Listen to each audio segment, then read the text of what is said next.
Okay. Let's move on to your films. I don't know if you want to do them in order. The Track, I believe, was the first of the four. Yeah, Then The Ceiling, then Fleeting, then Sister Wives. Is that okay with yeah, yourself? yeah. Maybe I should have submitted my first one. I We could have wondered that. we Yeah. could have had the full five trifecta, but I made that one so long ago it felt maybe That not would have right. been. I was thinking Maybe about next. last year. Yeah, when we spoke last year, wondering why you didn't submit the one of these other three as well. But I suppose it doesn't matter now because we've got them all. Last year was a blur. Yeah. The whole last year was an absolute blur. So I'm glad we've got round to it this year. Yeah, I'm really glad as well. I held you to your word on that you would come back, and I didn't forget. I think we spoke a couple of times, but yeah, to see four films was you've kind of spoiled us, Louisa. I mean, the track, we kind of know what it's based on in the sense of the subject matter, but was this something personal to you? Is this something that you take an interest in? So I And didn't. Oh, sorry. You yeah, go. that's it really. Yeah, so tell us how this was born, and then we'll move on to how you got the filmmakers and the actors. Yeah, I didn't write this one. This was Hmm. written by a wonderful writer called Augusta Woods, who also produced it and starred in it as the lead character. And she met someone that had a very similar story to our lead character of Nate, which really inspired her to write this story. Obviously, some bits have been Hmm. tweaked, for cinematic purposes, and names have been changed and everything. But from what I remember, Augusta had also done some work at a homeless shelter, and I think she just felt very connected to the subject matter. And she'd been my friend for years.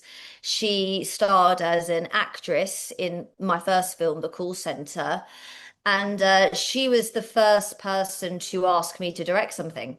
Oh, okay, yeah. And she was my friend. And when she brought me this script, I loved the script and I felt so honored that she'd asked me. But I remember being like, God, I don't want to mess this up, you know? It felt like such a special story. So I'm still so grateful to her to this day. We've made many movies together since then, me and Augusta. She produced Sister Wives and Fleeting and The Ceiling with Oh, me. wow.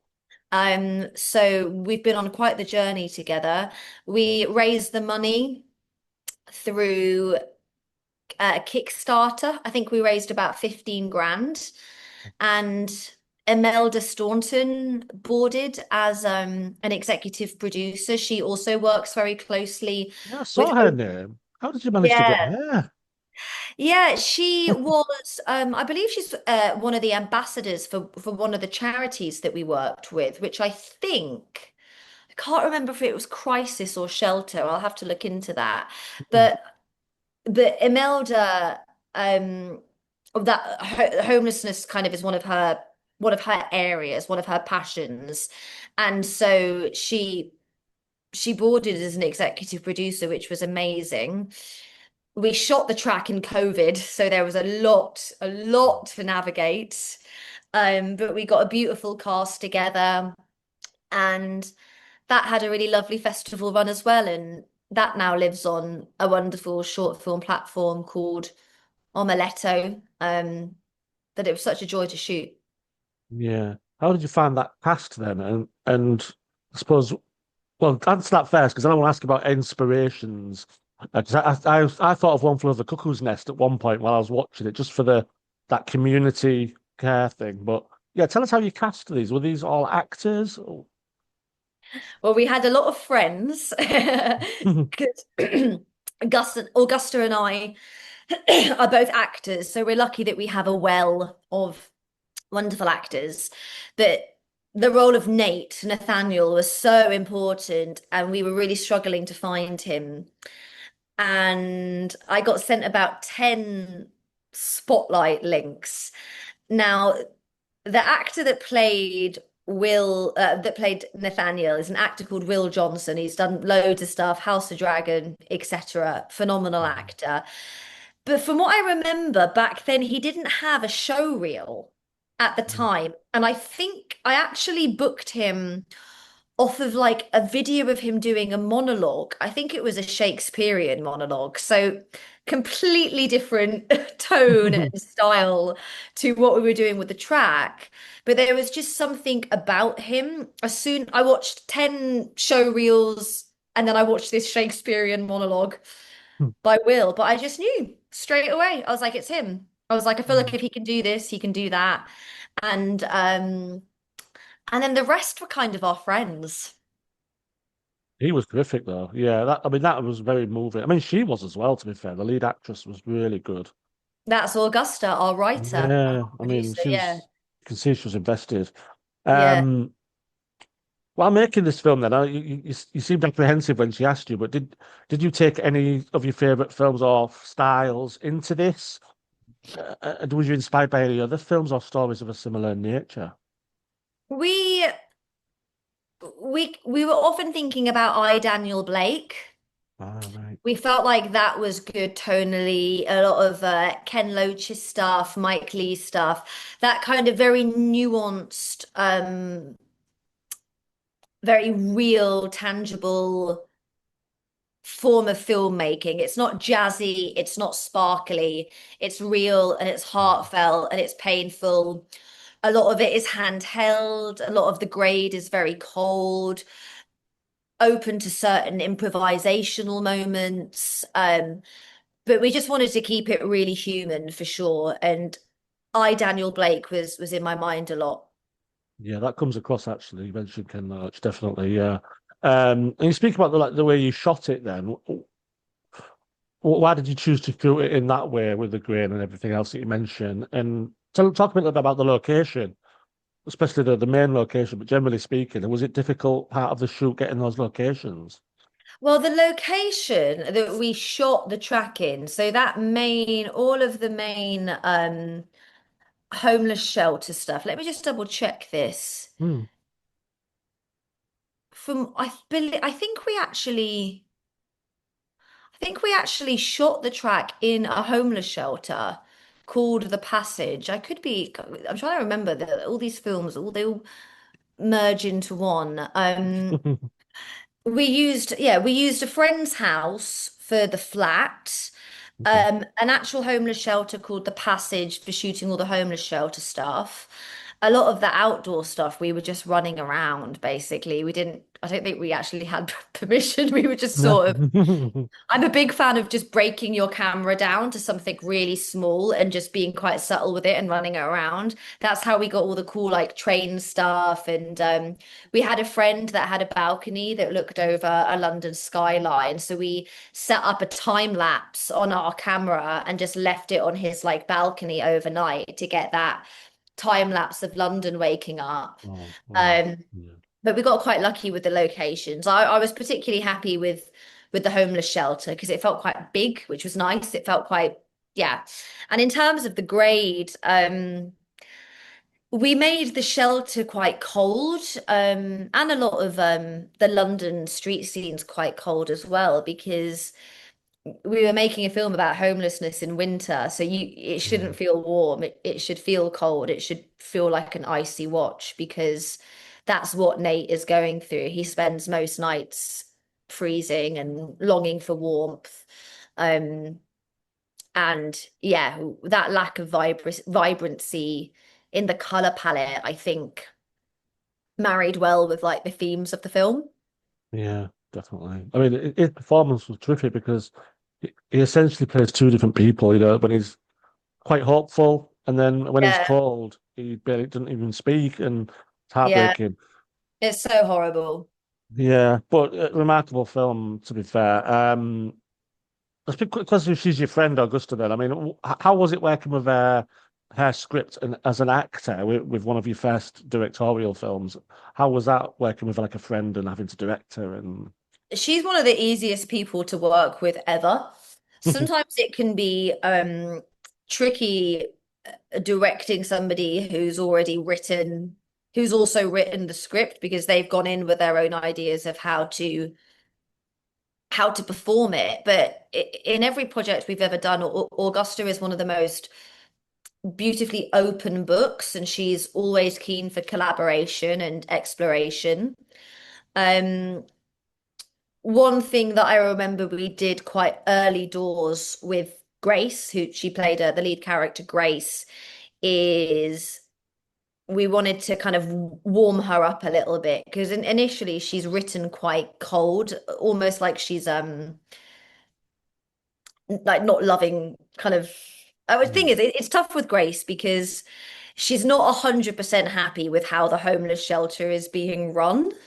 I think that she would do things a little bit differently, but she also needs to maintain a level of like positivity and happiness because she's not in the position that the other people are that are actually there because they're homeless. So we did some work with Grace on keeping her warmer and more relatable. And we got very lucky that her and Will Johnson, who played Nate, had really wonderful chemistry together.